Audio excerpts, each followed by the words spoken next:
Et on s'intéresse ce matin, Barthélémy, au cancer de la thyroïde, ou quand le principe de précaution l'emporte en quelque sorte sur la raison. Une étude révèle que l'épidémie de cancer dans le monde ces 20 dernières années n'aurait tout simplement pas dû exister. Oui, en France, 70 à 80% des personnes n'auraient jamais dû être diagnostiquées comme atteintes du cancer de la thyroïde.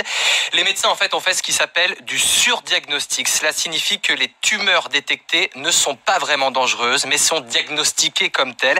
C'est le résultat impressionnant d'une étude menée par le Centre international de la recherche sur le cancer, qui est basé à Lyon, et le monde entier est concerné.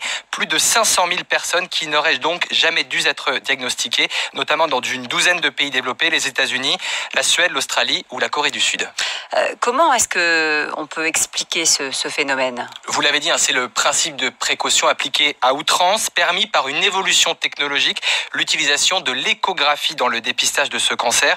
C'est une méthode en fait qui permet de détecter des tumeurs très petites.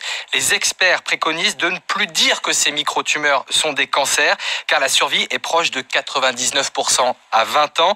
Il suffirait, selon ces experts, de faire simplement une surveillance rapprochée. Et quelles sont les conséquences, Barthélémy, de ce surdiagnostic ? Elles sont très importantes pour les patients, car dans la plupart des cas, ils ont subi une ablation de la thyroïde suivie par de la radiothérapie. C'est une opération lourde, la récupération est longue, avec des traitements hormonaux, parfois des maladies psychiques.